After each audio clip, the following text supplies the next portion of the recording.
The rain came down in sheets that October evening in 1987, turning the narrow streets of Provincetown, Massachusetts, into rivers of fallen leaves and salt spray.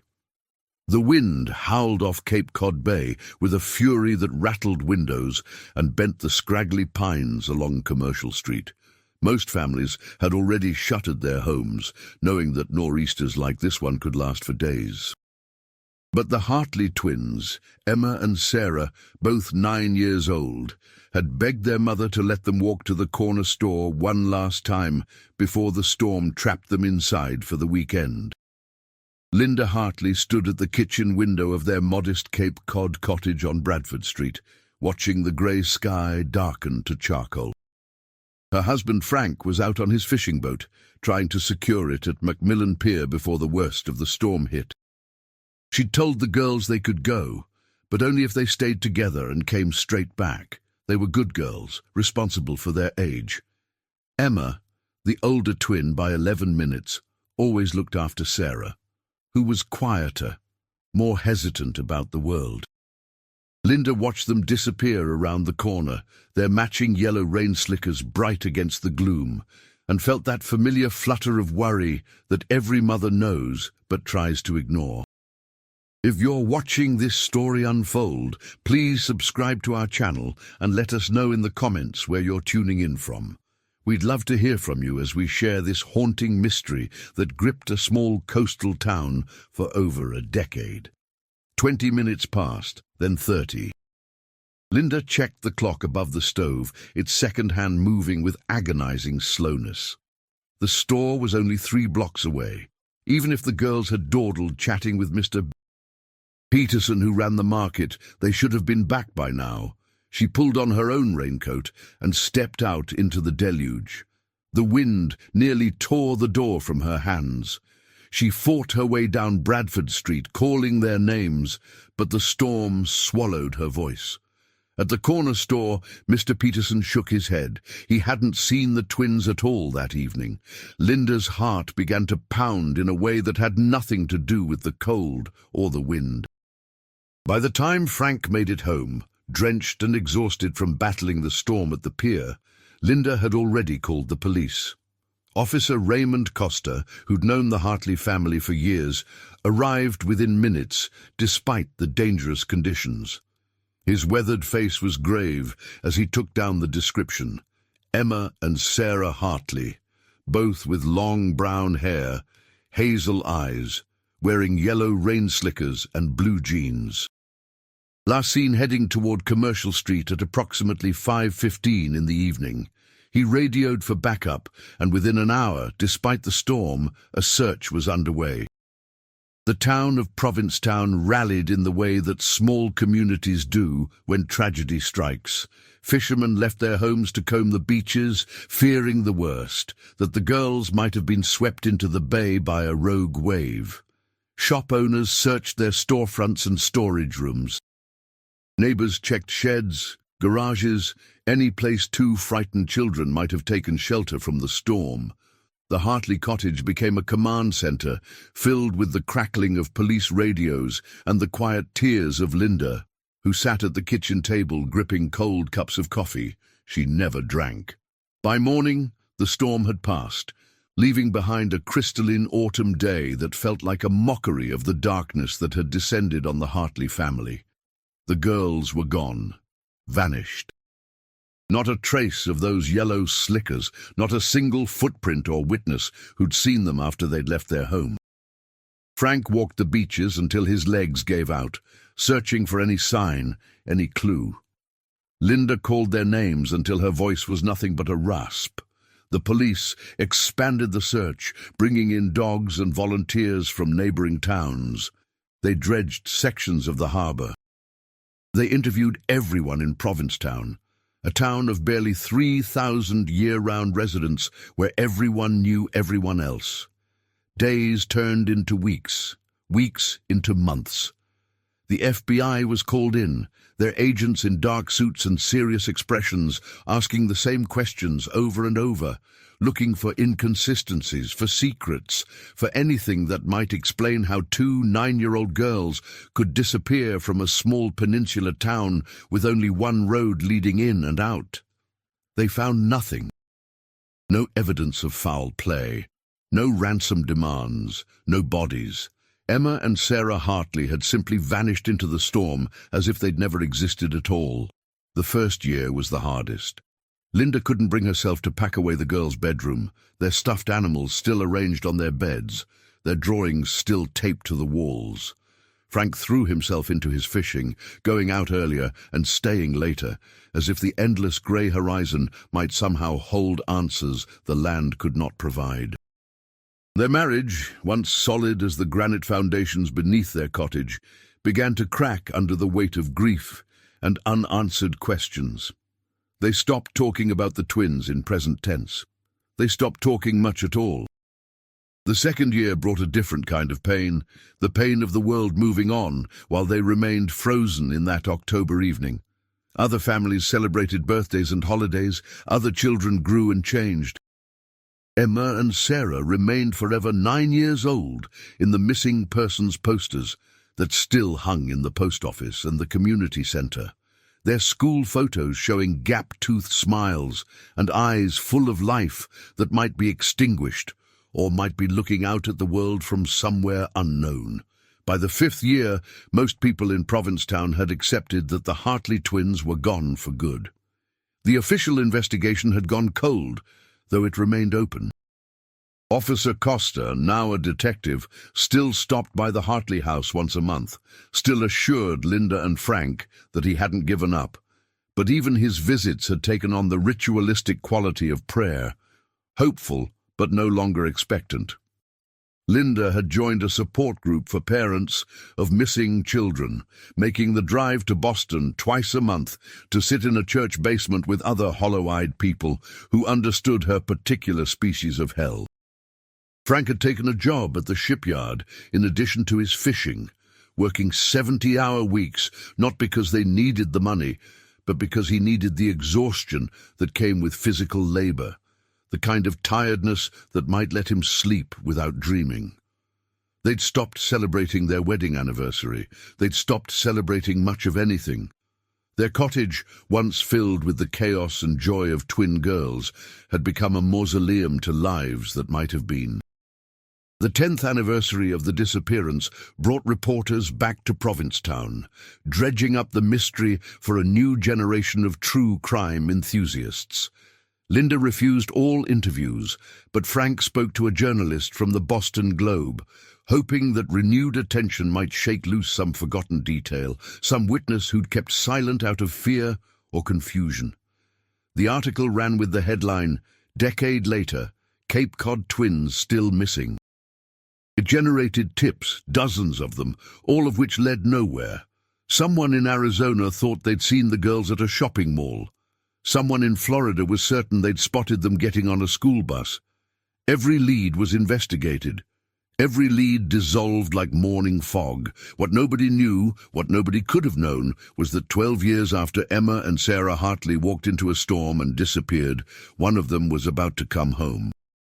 It was a Thursday afternoon in November 1999 when the call came into the Provincetown Police Department. A young woman, approximately 21 years old, had been found wandering Route 6 near the Truro town line, confused and unable to provide identification. She'd been picked up by a state trooper who'd noticed her walking along the highway in inadequate clothing for the cold autumn weather. When asked her name, she'd hesitated for a long moment before saying, "Emma. I think my name is Emma." Detective Raymond Costa, now in his late 50s, with more grey than brown in his hair, felt something electric shoot through his chest when the dispatcher relayed the information.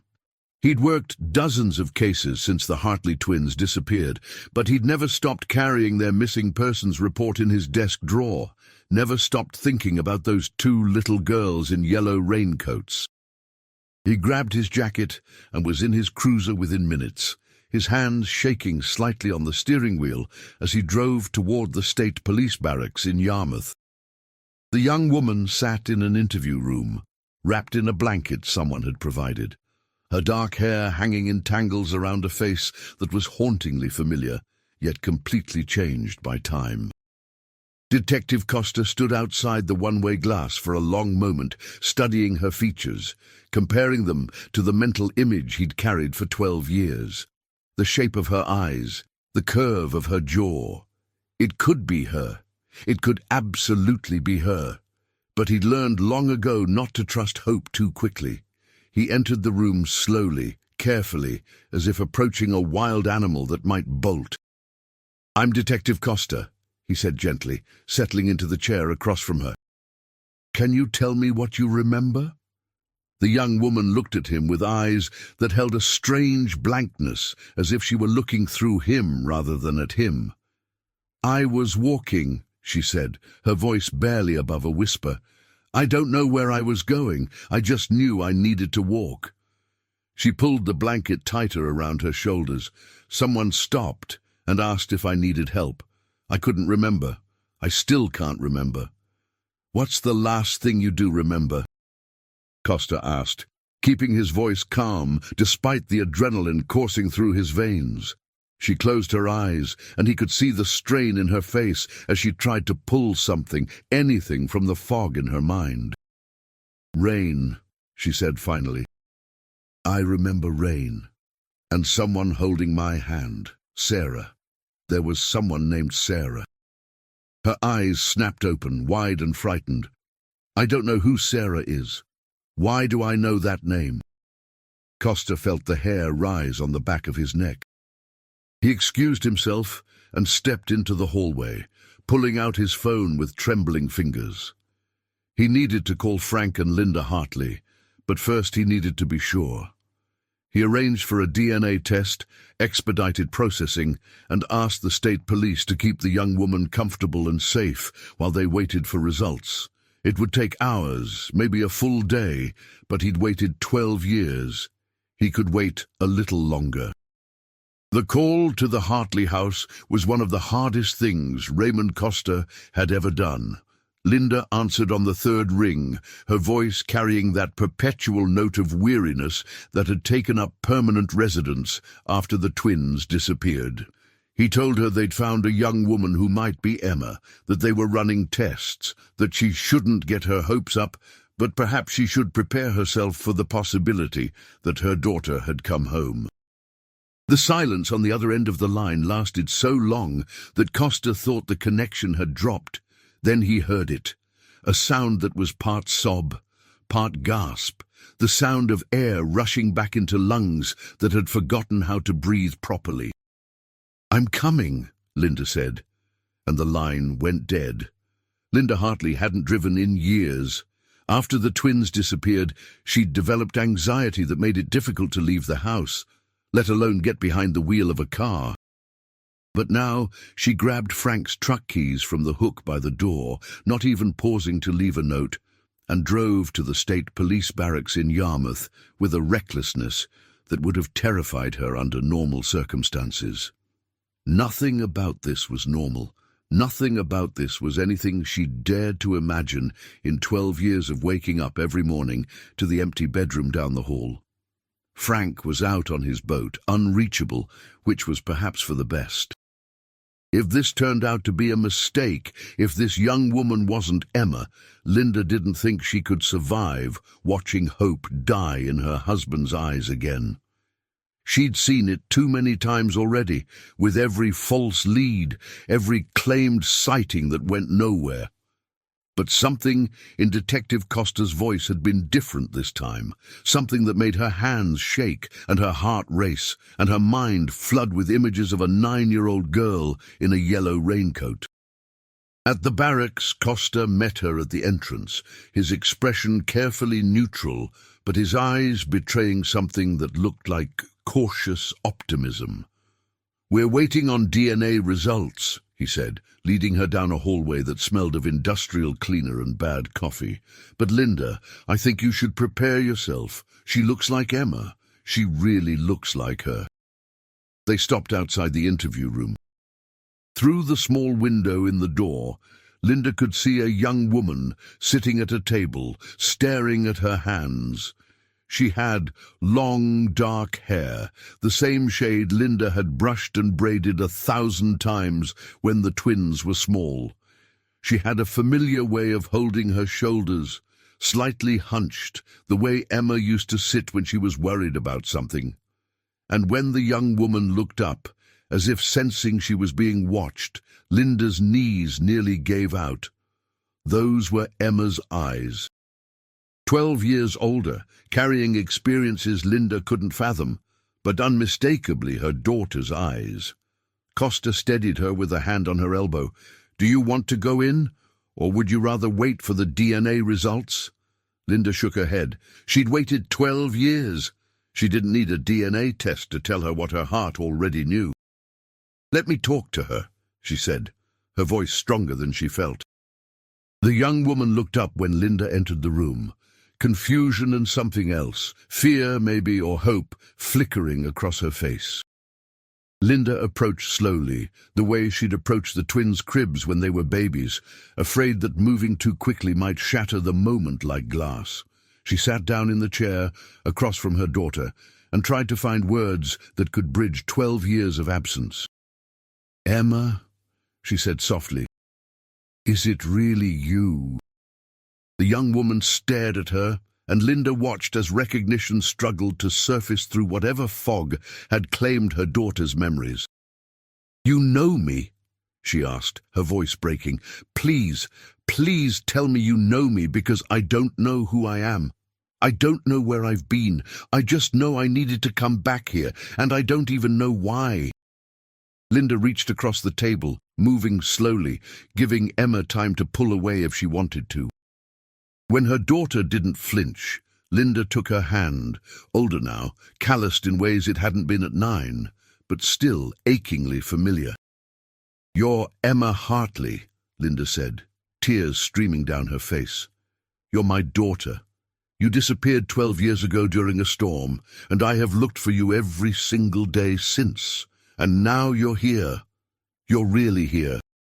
Emma stared at their joined hands, and Linda watched as tears began to fall, as if her daughter's body remembered even if her mind didn't. "I don't remember," Emma whispered. "I don't remember you. I don't remember anything before." She trailed off, frustrated. "Before when? I don't even know." "It's okay," Linda said, squeezing her hand gently. "It's okay. We'll figure it out together. You're home now. That's what matters." But even as she spoke the words, even as she held her daughter's hand for the first time in 12 years, one question burned in Linda's mind with an intensity that threatened to consume her. Where was Sarah? And why had only one twin come home? The DNA results came back 24 hours later, confirming what Linda's heart had already known. The young woman was Emma Hartley, now 21 years old, returned from whatever void had swallowed her and her sister 12 years earlier. The news spread through Provincetown like wildfire. The twins who'd vanished in the storm, one of them was back, alive. The miracle everyone had stopped believing in had somehow occurred. Frank made it to the barracks within hours of Linda's call, his face weathered from years on the water and grief, his hands shaking as he approached the daughter he'd last seen as a 9-year-old child. Emma looked at him with those blank, searching eyes, and Frank felt something break and mend simultaneously in his chest. She didn't remember him. She didn't remember anything. But she was alive, and after 12 years of worst-case scenarios playing on repeat in his mind, alive was more than he dared to hope for. They brought Emma home to the cottage on Bradford Street, to the room she'd once shared with Sarah that Linda had kept exactly as it had been. Emma stood in the doorway, looking at the twin beds with their matching quilts, the stuffed animals, the drawings on the walls, and something flickered across her face. Pain or recognition, or perhaps the ghost of a memory trying to surface. "This was mine?" she asked, her voice small.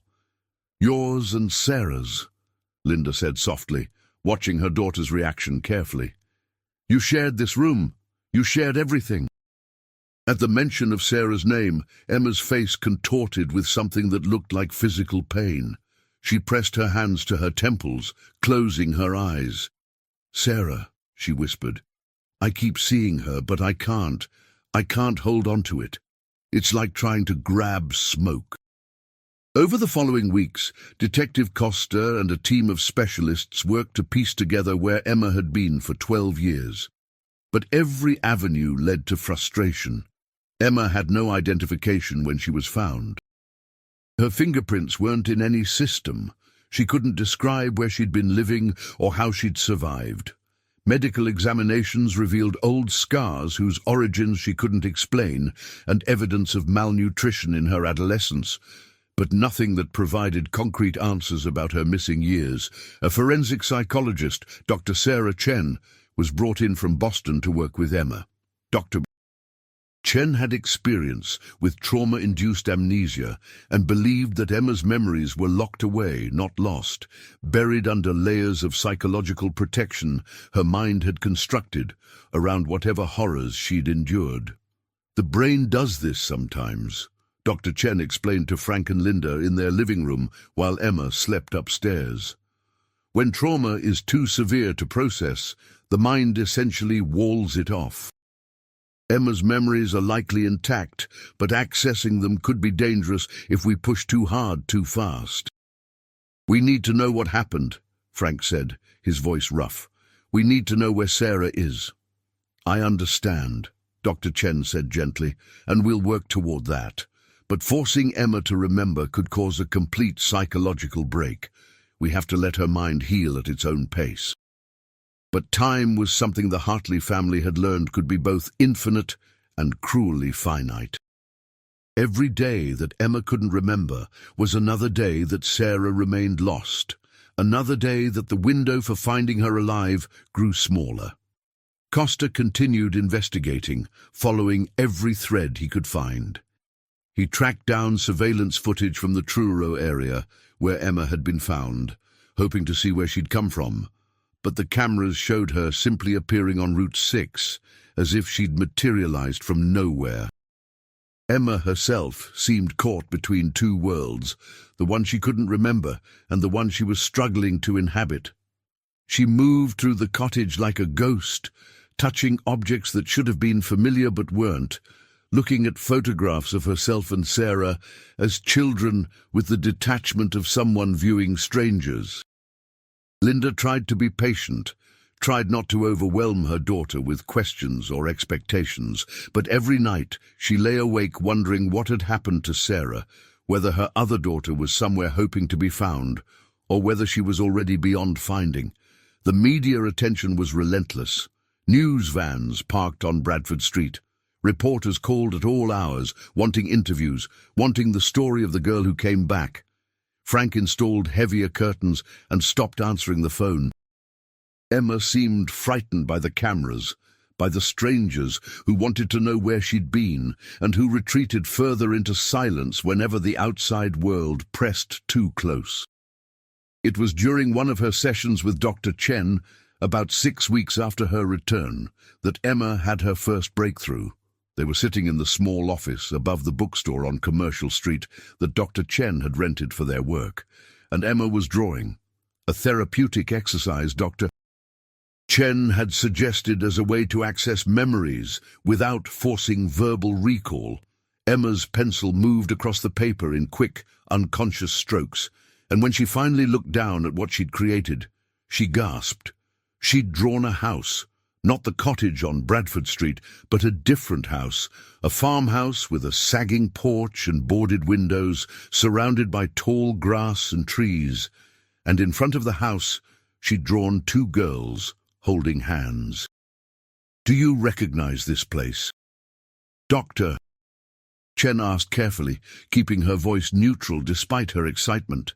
Emma stared at the drawing, her breathing becoming rapid and shallow. I think this is where we were, Sarah and me, but I don't know where it is. I don't know. Her hand started to shake and the pencil fell to the floor. There was a man. I can almost see his face, but it's like looking through fog. And Sarah was scared. She was so scared. Doctor. Chen made Emma focus on breathing techniques, grounding exercises, pulling her back from the edge of a panic attack. But when Emma was calm again, Dr. Chen photographed the drawing and immediately called Detective Costa. This was the first concrete clue they'd had about where the twins might have been held. Costa mobilized every resource he had. He sent the drawing to the FBI, to state police, to sheriff's offices throughout Massachusetts and the surrounding states. He posted it on law enforcement databases and missing persons networks. Somewhere in New England, there had to be a farmhouse that matched Emma's drawing, and that farmhouse might hold the answers to what happened to Sarah Hartley. The response came from an unexpected source, a retired postal worker in Berkshire County, way out in the western part of Massachusetts, called the tip line after seeing the drawing on the evening news.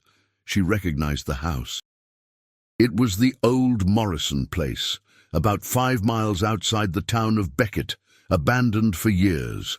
She delivered mail to the neighbor down the road, and had always thought the Morrison place looked like something out of a horror movie, with its overgrown yard and shuttered windows.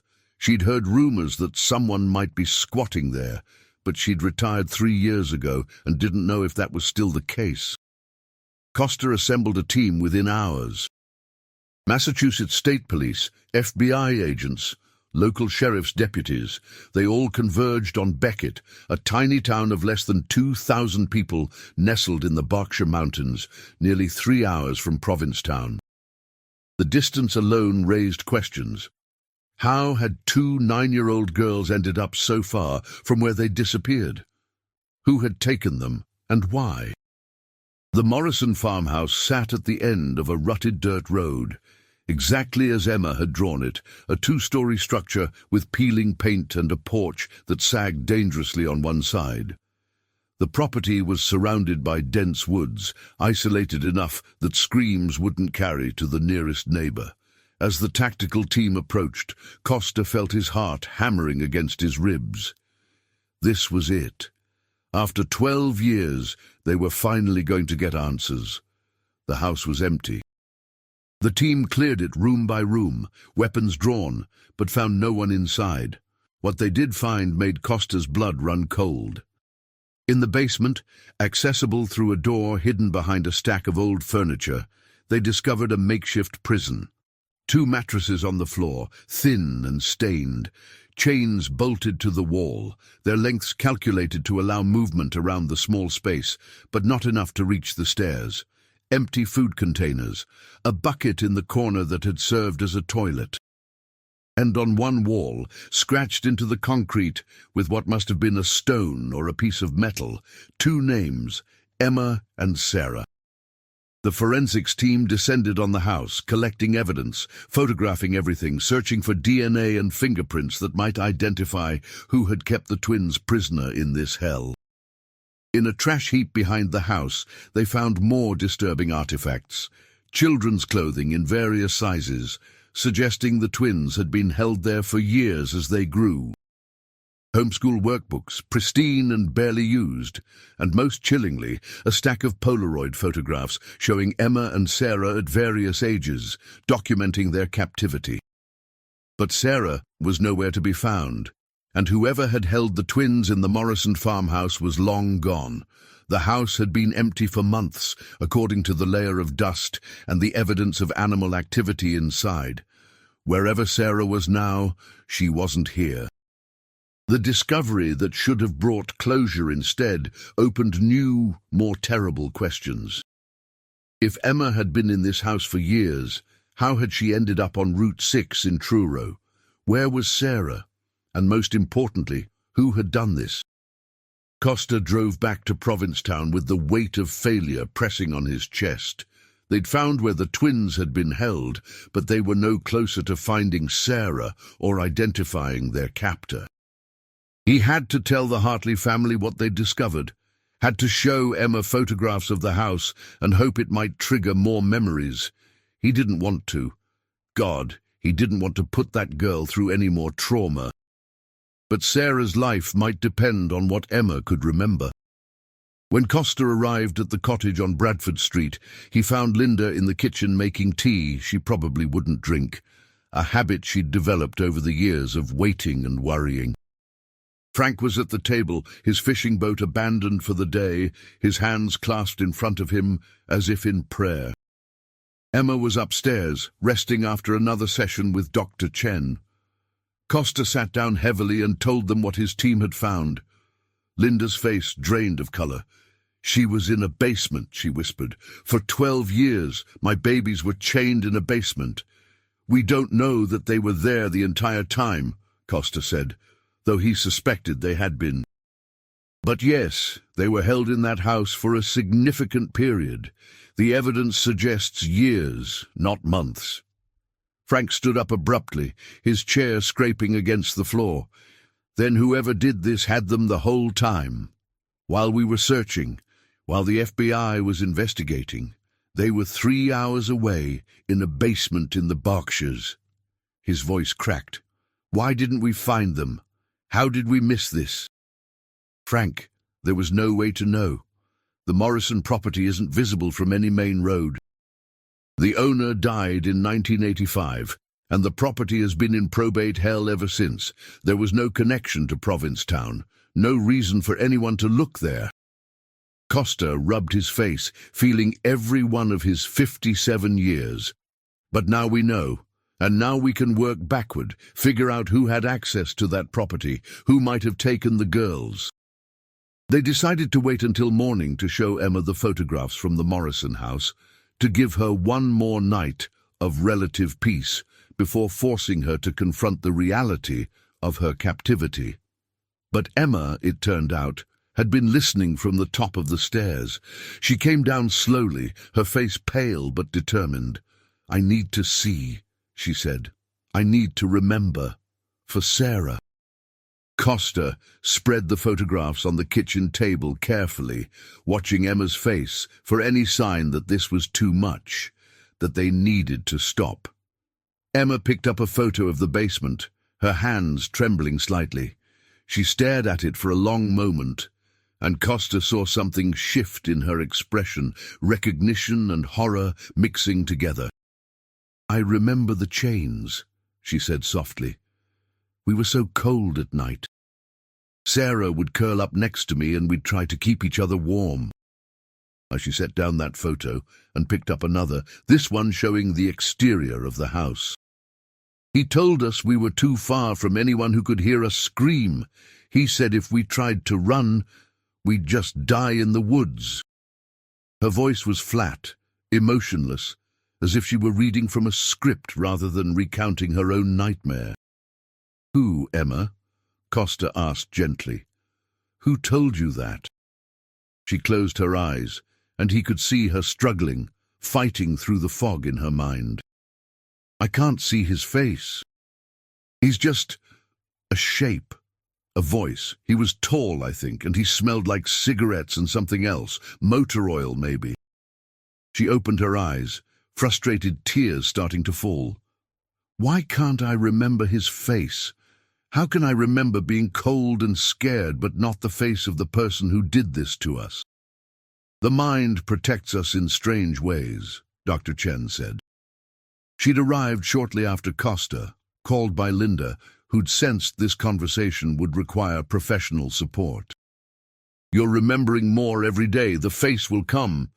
"But what about Sarah?" Emma's voice rose, panic edging in. "Where is Sarah? Why did I leave without her? Why can't I remember that?" It was the question that haunted all of them. The discovery of the Morrison house had confirmed that both twins had been held there, but it had also deepened the mystery. If they'd been imprisoned together for years, why had only Emma escaped or been released? What had happened to Sarah? The forensics team had found no evidence of death in the house, no blood or signs of violence beyond the obvious trauma of the chains and the prison itself. But they'd also found no indication of where Sarah might have gone. Over the next several weeks, As fall turned toward winter and the first snow began to dust the streets of Provincetown, the investigation continued at a furious pace. The FBI traced ownership records for the Morrison property, interviewed everyone who'd ever had any connection to the family or the land. They compiled lists of sex offenders and violent criminals in Berkshire County and beyond, cross-referencing them with anyone who might have had access to that isolated farmhouse. What they found was both promising and frustrating. The Morrison property had indeed been abandoned after the owner's death, but probate records showed that a distant nephew, a man named Robert Carlyle, had been managing the property and paying property taxes on it, presumably hoping to eventually sell it once the estate was settled. Carlyle was 53 years old, a mechanic who owned a small garage in Pittsfield. He had no criminal record, no history of violence, was married with 2 adult children. On paper, he looked like a completely ordinary man, but when investigators went to bring him in for questioning, they found his garage closed and his house empty. His wife claimed she hadn't seen him in 3 days, that he'd left for work Tuesday morning and never came home. His truck was gone. His bank accounts had been emptied the day before Emma was found on Route 6. Robert Carlyle had vanished, and with him probably any chance of finding Sarah alive. A warrant for Carlyle's arrest was issued immediately. His photograph was distributed to law enforcement agencies across the country, featured on news programs, posted on FBI most wanted lists. But so far, there had been no sightings, no leads. Robert Carlyle had disappeared as thoroughly as the twins had 12 years earlier, only this time he'd had the advantage of planning and a head start. Emma's memories continued to return in fragments and flashes. Dr. Chen worked with her daily, using a combination of talk therapy and EMDR, carefully helping Emma process the trauma without re-traumatizing her. Slowly, painfully, a picture emerged of what life had been like in the basement of the Morrison house. The man, who Emma still couldn't identify by face, but who the evidence suggested was Robert Carlyle, had kept the twins isolated, teaching them himself from homeschool workbooks, feeding them irregularly, maintaining absolute control over every aspect of their existence. He'd never physically assaulted them, which was something Dr. Chen said was unusual but not unheard of in cases of long-term captivity. His cruelty had been psychological rather than physical, though the chains and the isolation were violence enough.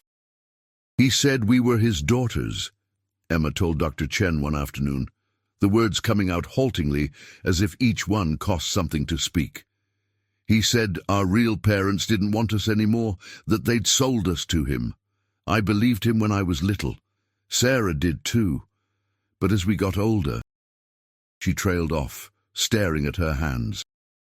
Sarah started questioning things.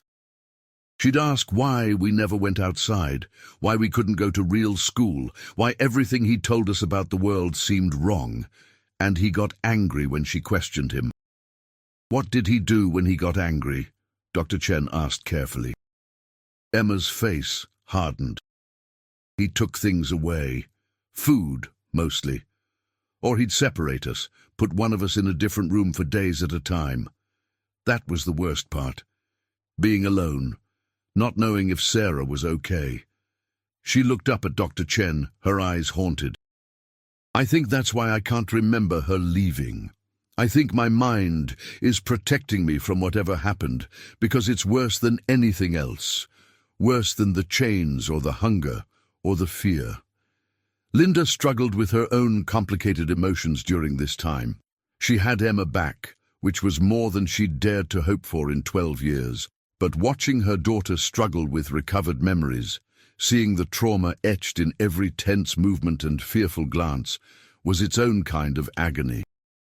And underneath everything was the gnawing worry about Sarah, the guilt that Linda felt celebrating Emma's return while her other daughter remained missing.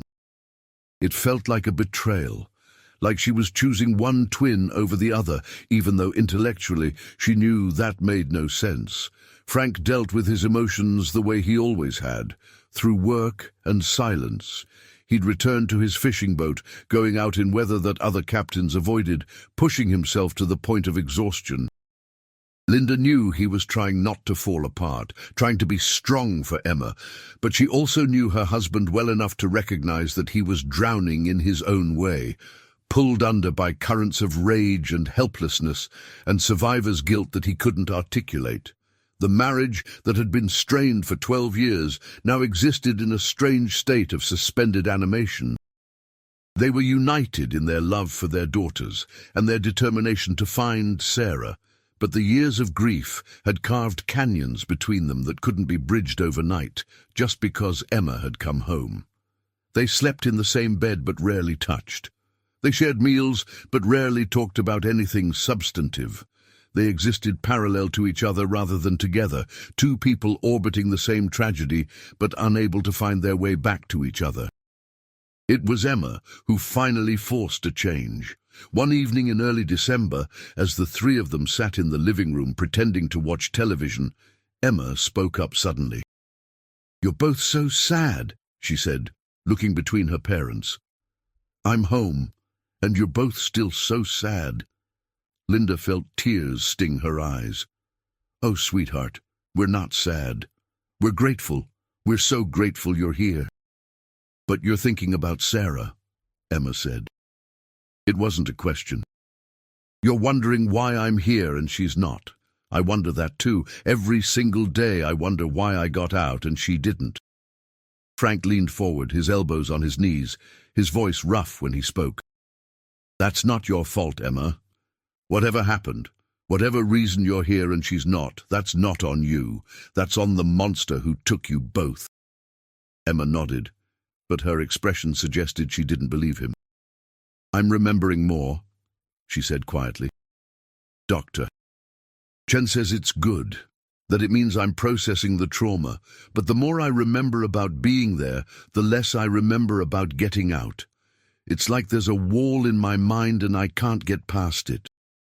She looked at her parents with an intensity that was almost frightening. "I need to remember, because whatever is behind that wall, that's where Sarah is. I know it. I can feel it." "Doctor." Chen had warned against pushing too hard, against trying to force memories that Emma's mind wasn't ready to access. But as the weeks passed, and there were no breaks in the case, no sightings of Robert Carlyle, no clues about Sarah's whereabouts, the pressure to find answers became almost unbearable. Emma started having nightmares, violent, screaming nightmares that left her shaking and disoriented. Linda would hold her daughter while she cried, helpless to do anything but offer comfort that felt inadequate against the scope of Emma's trauma. And then, on a bitter cold night in January, exactly 1 year and 2 months after Emma had been found on Route 6, the breakthrough came. Emma woke from one of her nightmares, but this time, instead of the usual confusion and fear, there was clarity in her eyes. She got out of bed, went downstairs to where Linda and Frank were sitting in the living room, and said 4 words that changed everything. "I know where Sarah is." Detective Costa was at the cottage within 20 minutes of Linda's frantic phone call, despite the late hour and the icy roads. He found Emma sitting at the kitchen table, wrapped in a blanket, her face pale but determined. Frank had made coffee that nobody was drinking, and Linda hovered nearby, torn between hope and terror about what her daughter was about to reveal. "Tell me what you remember," Costa said gently, settling into the chair across from Emma. Emma stared at her hands, gathering her thoughts. "It wasn't an escape," she said finally. "I didn't run away. He let me go. Robert Carlyle, that's his name, isn't it? The man the FBI is looking for?"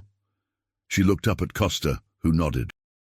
"I remember his face now. I remember everything." The story that emerged over the next hour was both horrifying and heartbreaking. Emma explained that as she and Sarah had grown older, Carlyle had become increasingly paranoid and unstable. He'd worked as a mechanic, leaving the girls alone in the basement for hours at a time, sometimes entire days. They'd learned his patterns, knew when he'd be gone, and for how long. Sarah, always the braver twin, had started planning an escape. She found a loose bolt in the wall where one of the chains was attached, Emma said, her voice barely above a whisper. It took her months, working at it whenever he was gone, using a piece of metal she'd found. She finally got it loose last summer. We could have both escaped, but... Her voice broke. But there was only one chain loose. The other one, mine, was solid. We couldn't get it free. Linda made a sound like she'd been struck, pressing her hand to her mouth. Frank's face had gone rigid. His jaw clenched so tight Costa could see the muscles jumping. Sarah said she'd go get help, Emma continued, tears streaming down her face now. She said she'd bring the police back, that she'd save me. I begged her not to leave me alone, but she said it was the only way. We waited until he left for work one morning, and then she climbed up through the basement window. It was so small. We'd grown so much, but Sarah was thinner than me. She barely fit. Emma's hands were shaking violently now, and Linda moved to hold them, to ground her daughter as the memories poured out. But she never came back. Days passed, a week. I thought maybe she'd gotten lost, or maybe she'd been too scared to tell anyone where I was. And then Carlyle came home one night, and he was different, angry in a way I'd never seen before. He said Sarah was gone, that she'd tried to run and... Emma closed her eyes, forcing herself to continue. He said she'd fallen, that she'd died, and it was my fault for not stopping her. The room went silent, except for the sound of Linda's quiet crying. Costa felt his chest tighten with rage and sorrow. Emma, he said carefully, did Carlyle tell you where Sarah fell? Did he say what happened to her body? Emma shook her head. He wouldn't tell me, but after that, everything changed. He stopped leaving for days at a time. He just stayed in the house, drinking, talking to himself. I'd think he was falling apart, knowing that Sarah had escaped and might have told someone before she died. He became obsessed with the idea that police were coming, that someone would find the house. She looked up at Costa. That's why he let me go. One morning, maybe 2 months ago, he came down to the basement and unlocked my chain. He said he was giving me a choice. I could stay and die with him when the police came, or I could leave and try to survive on my own. But you don't remember leaving? Costa asked. I remember walking out of the house, Emma said. I remember the sun. God, I hadn't seen real sunlight in so long. It hurt my eyes. I remember starting to walk through the woods, trying to find a road, any road, and then... She gestured helplessly. Nothing. The next thing I remember is a police officer asking me my name on Route 6. Doctor. Chen thinks the trauma of leaving, of being outside after so many years, might have triggered a dissociative fugue state. I walked for miles, maybe days, with no awareness of where I was going. Costa absorbed this information, his mind already racing through the implications. If Sarah had escaped months before Emma, if she died in the attempt as Carlyle claimed, then there was a body somewhere in those woods around the Morrison property. They needed to search again, needed to expand the search radius beyond the immediate area of the house. But something didn't sit right with him. If Carlyle had truly killed Sarah, why would he let Emma go? Why not kill her too and eliminate all witnesses? Unless he was telling the truth, unless Sarah's death had been an accident and the guilt of it had broken him in some fundamental way. Within hours, a massive search operation was underway in the woods surrounding the Morrison farmhouse. Search and rescue teams with cadaver dogs combed through the forest in a grid pattern, looking for any sign of Sarah Hartley. The media descended on Beckett again, their cameras and satellite trucks turning the small town into a circus. Linda and Frank made the drive out to the Berkshires, unable to stay in Provincetown, while people searched for their daughter's body. Emma remained at the cottage with Dr. Chen, who'd agreed to stay with her while her parents were away. The returning memories had taken a tremendous toll, and Dr. Chen was concerned about Emma's mental state. The guilt Emma felt about Sarah's fate was overwhelming, manifesting in periods where she couldn't speak, couldn't eat, could barely function beyond curling up in her bed and staring at the wall. The search continued for 3 days. The dogs found animal remains, old hunting camps, decades of accumulated forest debris, but no sign of Sarah Hartley. On the afternoon of the 3rd day, as the temperature dropped and snow began to fall in earnest, one of the search teams made a discovery about half a mile from the Morrison house. A ravine, steep-sided and treacherous, hidden by dense undergrowth. At the bottom, partially buried under leaves and forest debris, they found human remains.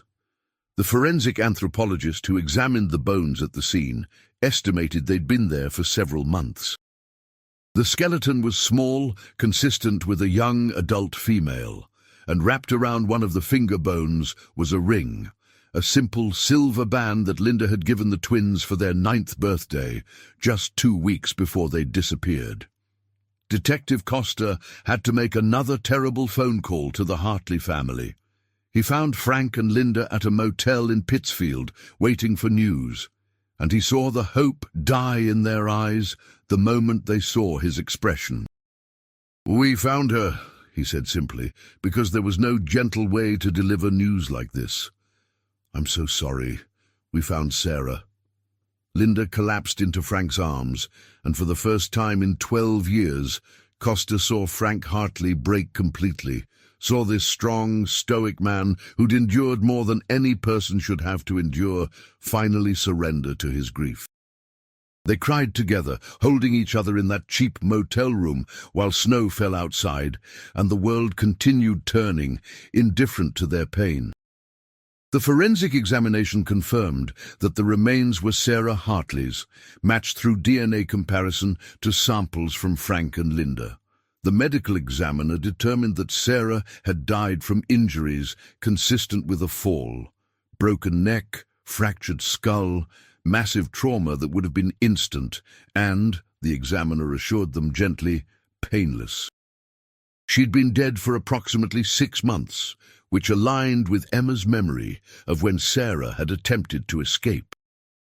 The location of the ravine, its proximity to the Morrison house, and the nature of Sarah's injuries supported the theory that Carlyle had been telling the truth. Sarah had climbed out of the basement, had run through the woods in the dark, disoriented after years of captivity, and had fallen to her death.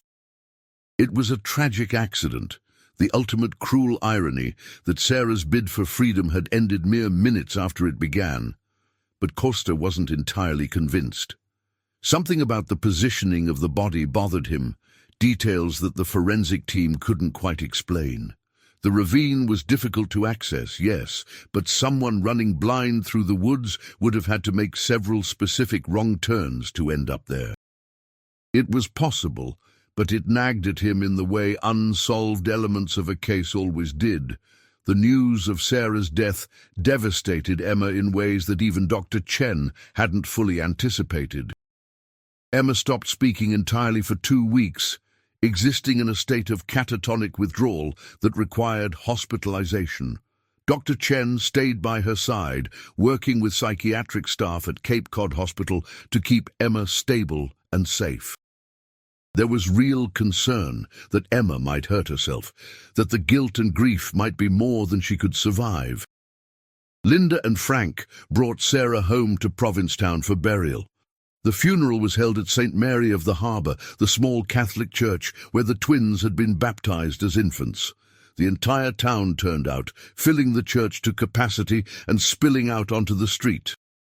They'd mourned the twins 12 years earlier, held a memorial service for 2 little girls who'd vanished in a storm. But this was different.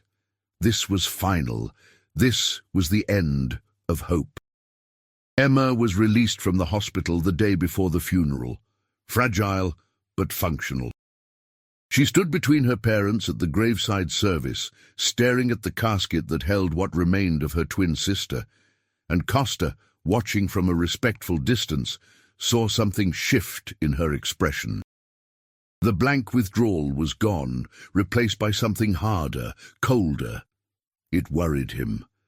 After the funeral, after the last mourners had left and the grave was filled, Emma asked Costa to meet her at the cottage. She had something to tell him, she said, something she hadn't been able to say before. When Costa arrived, he found Emma sitting in the living room, her parents upstairs, her posture rigid with determination. "He killed her," Emma said without preamble. "Robert Carlyle killed Sarah. She didn't fall. He threw her into that ravine." Costa sat down slowly, studying Emma's face. "What makes you say that? You told us you didn't see what happened to Sarah after she escaped." "I didn't," Emma admitted.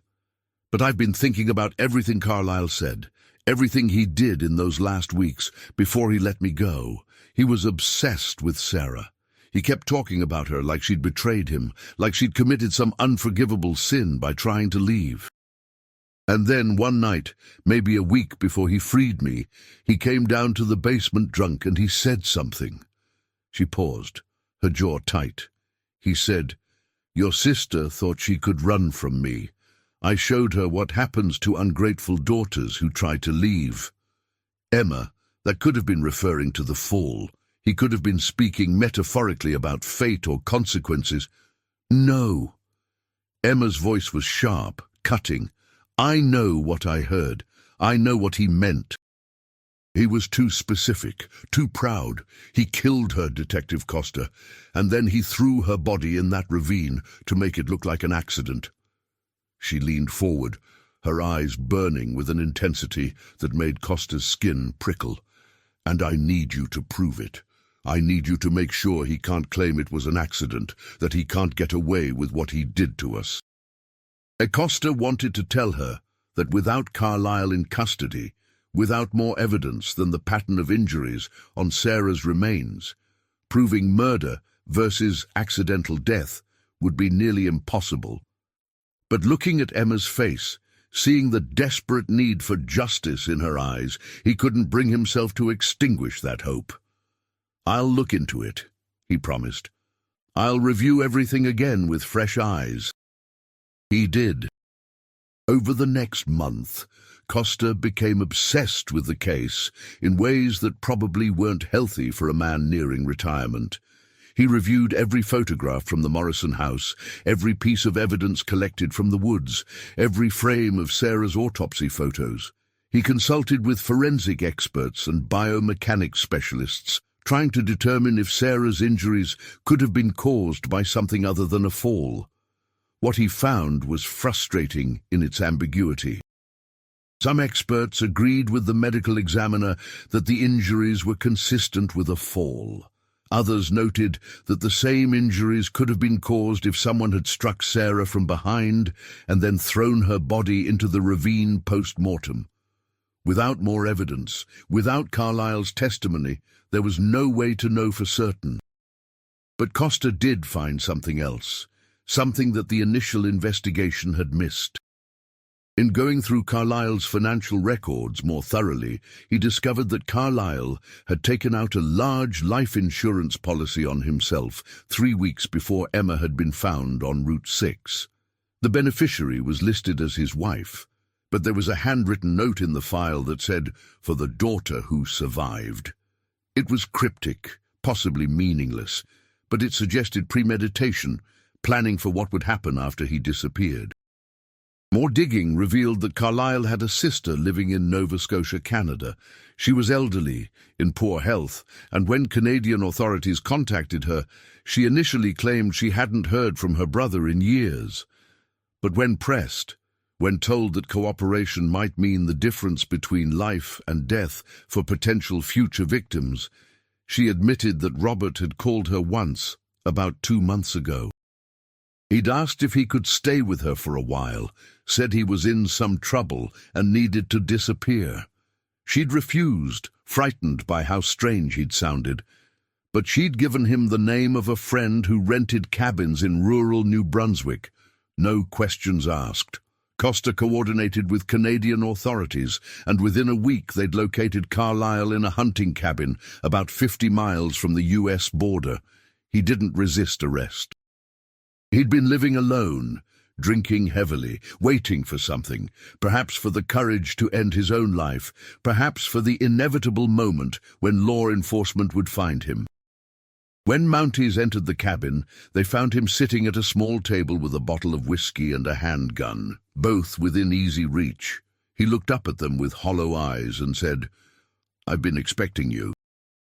The extradition process took weeks, but eventually Robert Carlyle was returned to Massachusetts to face charges of kidnapping, unlawful imprisonment, and murder. Emma's testimony about what Carlyle had said regarding Sarah's death, combined with the forensic ambiguities about whether Sarah's fall was truly accidental, gave prosecutors enough to charge him with second-degree murder. It wasn't first degree because they couldn't prove premeditation, couldn't show that he'd planned to kill Sarah before she'd attempted to escape. But it was enough to ensure he'd spend the rest of his life in prison. The trial, when it finally happened in the fall of 2000, was a media sensation. Emma testified for 3 days, walking the jury through 12 years of captivity in that basement, describing the psychological torture, the isolation, the fear that had defined her childhood and adolescence. She described Sarah's escape attempt, Carlyle's rage afterward, his cryptic comments about showing Sarah what happens to daughters who try to leave. The defense argued that Carlyle was a deeply disturbed man who'd convinced himself he was saving the twins from abusive parents, that he'd never intended to harm them, that Sarah's death had been a tragic accident that had broken him psychologically. They painted him as mentally ill rather than evil, deserving of treatment rather than punishment. But the jury saw through it. They looked at the photographs of the basement prison, the chains, the evidence of years of deliberate cruelty, masked as paternal concern. They listened to Emma's testimony and saw the truth, that Robert Carlyle was a predator who'd stolen 2 children's lives, and when one of them had dared to try to reclaim her freedom, had killed her for it. The verdict came back guilty on all counts. Carlyle was sentenced to life in prison without possibility of parole. When the judge read the sentence, Emma sat between her parents in the courtroom gallery and finally, for the first time since Sarah's body had been found, allowed herself to cry. They weren't tears of joy. How could there be joy when Sarah was gone forever?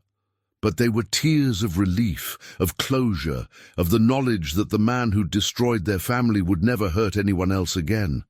In the aftermath of the trial, the Hartley family tried to figure out how to move forward. Emma was 22 years old, technically an adult, but she'd missed so much of normal development, so many crucial years of education and socialization, that she was in many ways still that 9-year-old girl who'd disappeared. She worked with Dr. Chen and other therapists, slowly learning how to exist in a world that had changed dramatically during her captivity. Cell phones, the internet, cultural references that everyone else took for granted, all of it was foreign and often overwhelming to her. She got her GED and enrolled in community college, studying psychology with the goal of eventually helping other survivors of trauma. It was hard. She had panic attacks in crowded classrooms and struggled with assignments that required research using technologies she'd never learned. But she persisted, driven by a determination to make something meaningful out of the nightmare she'd survived. Linda and Frank's marriage, strained beyond recognition by 12 years of grief and another year of investigation and trial, began to heal in small, tentative ways. They started couples therapy, working through the accumulated pain and resentment, learning how to talk to each other again. It was slow progress, full of setbacks and hard conversations, but underneath everything was still the foundation of what they'd once had: love, shared history, a commitment to their surviving daughter. They created a memorial for Sarah in their backyard, a small garden with her favorite flowers, black-eyed Susans and purple coneflowers, and a bench where they could sit and remember the daughter they'd lost. Emma spent hours there, talking to her sister's memory, working through her complicated feelings of grief and guilt and survivor's remorse. Detective Raymond Costa retired from the Provincetown Police Department 6 months after Carlisle's conviction.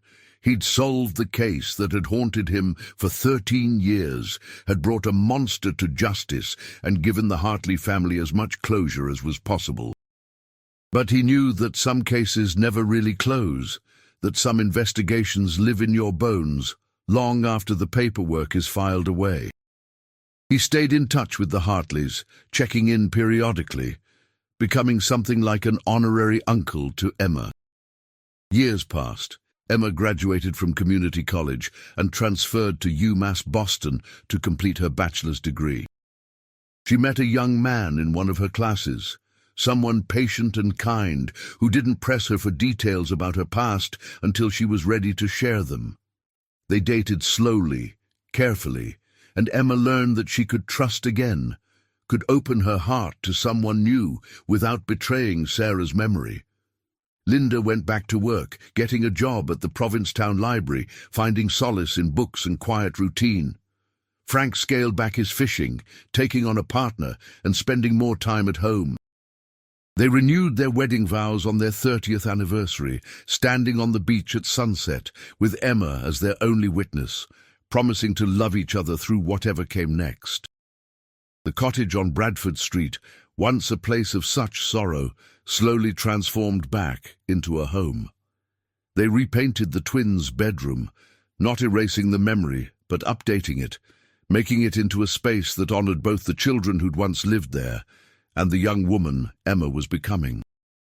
They had dinner parties again, invited friends over, let laughter fill the rooms that had been silent for too long. But underneath the healing, underneath the reconstruction of their lives, there was always an absence, Sarah-shaped, permanent, irreplaceable. Every birthday, every holiday, every milestone in Emma's life was bittersweet, a reminder of the twin who should have been there to share it. Emma felt it most acutely, the phantom limb sensation of missing someone who'd been literally a part of her since before birth. On what would have been the twins' 25th birthday, Emma drove out to the Berkshires alone. She'd never been back to the Morrison property since that terrible day when her memories had returned, but she felt compelled now to face it, to see it one last time before it was demolished. The property had been sold, the house condemned, and in a few weeks it would be razed to the ground. She stood in front of the sagging farmhouse, looking at the place that had been her prison for 12 years, and felt nothing. No fear, no rage, no residual trauma. It was just a building, wood and nails and rotting foundation, powerless now to hurt her. She walked around back to where the ravine was, the place where Sarah had died, and laid flowers there, black-eyed Susans and purple coneflowers from the memorial garden at home. "I made it, Sarah," she said softly to the wind and the trees and the memory of her sister. "I made it out, and I'm living for both of us now. I hope wherever you are, you know that. I hope you're proud." She stood there for a long time as the sun moved across the sky and shadows lengthened through the forest. Then she got back in her car and drove home to Provincetown, to her parents and her life and the future she was building from the ruins of her past. The road ahead was still long, still difficult in ways that people who'd never experienced trauma couldn't understand. But she was walking it one step at a time, carrying Sarah's memory with her like a light against the darkness. And somewhere in a maximum security prison in Massachusetts, Robert Carlyle sat in a cell and thought about the 2 little girls he'd taken from a storm-swept street in Provincetown. He thought about the years he'd kept them, the lives he'd stolen, the sister he'd killed when she'd dared to want freedom. He thought about these things every day, every hour, and the weight of it was crushing in ways that prison walls could never be. He'd taken everything from the Hartley family. But in the end, he'd lost too, lost his freedom, lost his humanity, lost any chance at redemption. Emma had survived. Sarah's memory lived on, and he would die alone and forgotten, exactly as he deserved. The storm that had taken the Hartley twins that October evening in 1987 had long since passed. But its echoes rippled through the years, touching everyone it had swept into its path, the family torn apart and painstakingly rebuilt, the detective who'd never given up, the small town that had rallied and mourned and celebrated and mourned again. Some storms last only hours, others last lifetimes, and some, like this one, become part of the landscape of a place and its people, a permanent mark on the collective memory of a community. Provincetown still remembers the Hartley twins. Every October, on the anniversary of their disappearance, the town holds a vigil for missing children. Candles are lit along Commercial Street, and people gather to remember not just Emma and Sarah, but all the children who've vanished, all the families still searching, still hoping. Linda and Frank attend every year, and Emma too when she can, standing with their neighbours in the autumn darkness, keeping faith with those who are still lost. Because that's what survivors do. They remember. They honour. They keep living. Even when it hurts, especially when it hurts. They carry forward the stories of those who can't tell their own stories anymore. They transform tragedy into meaning, loss into legacy, pain into purpose. Emma Hartley did that. She took the worst thing that had ever happened to her and used it to fuel something better. She became a therapist specializing in trauma recovery, working with survivors of abduction and long-term captivity. She wrote a memoir about her experiences, not for fame or money, but because other survivors needed to know they weren't alone, that healing was possible even when it seemed impossible. She married that patient, kind young man from her college class, and they had a daughter, a beautiful little girl they named Sarah, so that her aunt's name would live on in joy rather than just sorrow. She taught her daughter about resilience and strength, and the importance of never giving up hope, even in the darkest times. And on quiet evenings, when the fog rolled in off Cape Cod Bay and the sound of foghorns echoed through Provincetown, Emma would stand at the window of her childhood home and remember. She'd remember the 9-year-old girl she'd been, the sister she'd loved, the horror she'd survived. She'd remember it all, hold it close, acknowledge it without letting it define her. Because she was more than what had been done to her. She was Emma Hartley, survivor, therapist, wife, mother, daughter. She was a woman who'd been broken and had painstakingly put herself back together. She was living proof that even the worst storms eventually pass. That morning always comes after the darkest night. That hope, real, stubborn, defiant hope, can survive anything. The story of the Hartley twins didn't have a happy ending, not really. Sarah was still gone. Those 12 years of captivity could never be reclaimed. The trauma Emma carried would never fully heal. But it did have an ending, which was more than many families of missing children ever get. And within that ending was the beginning of something else. Redemption, reconstruction, the slow, painful, beautiful work of rebuilding a life from ruins. That's the story of Emma and Sarah Hartley. That's the mystery of the twins who vanished during a storm, and the miracle and tragedy of the one who came back 12 years later with no memory of where she'd been. It's a story about survival and loss, about the endurance of love in the face of unimaginable horror, about a family that was shattered and found a way to exist as something new and different but still, somehow, whole. And it's a reminder that behind every missing person poster, behind every unsolved case, behind every mystery that captures public attention, there are real people. living, breathing, hoping, suffering people whose lives have been forever changed by circumstances beyond their control. Their stories deserve to be told, their pain deserves to be acknowledged, and their strength deserves to be celebrated. So remember Emma Hartley, who survived. Remember Sarah Hartley, who didn't. Remember Frank and Linda Hartley, who never stopped searching. Remember Detective Raymond Costa, who never gave up. Remember Provincetown, Massachusetts, a small town that rallied around a grieving family and kept hope alive even when hope seemed foolish. Remember them all, and in remembering, honor not just their story, but the stories of all those who've been lost and all those who keep searching. Because that's what memory does. It keeps people alive, keeps their stories circulating, keeps hope burning in the darkness. And sometimes, just sometimes, that hope becomes reality. Someone comes home. A mystery is solved. A family gets answers, even if those answers bring as much pain as relief. The Hartley family got their answers. They got one daughter back and laid the other to rest. They got justice, though no prison sentence could ever truly balance the scales. They got closure, though that's a word that doesn't quite capture the ongoing process of learning to live with loss. And most importantly, they got tomorrow, and the day after that, and all the days stretching out into an unknown future. They got the chance to keep living, keep loving, keep honoring the memory of the little girl who tried so hard to save her sister and had died in the attempt. That's not nothing.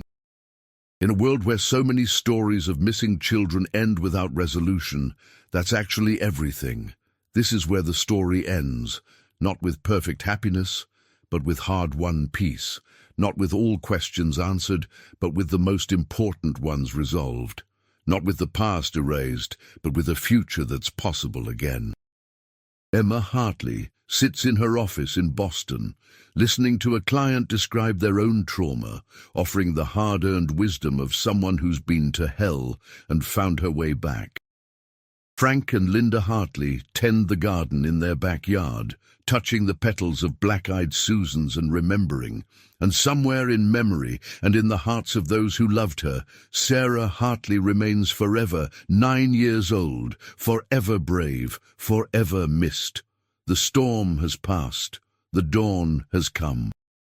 And life, complicated and painful and beautiful and worth living, goes on.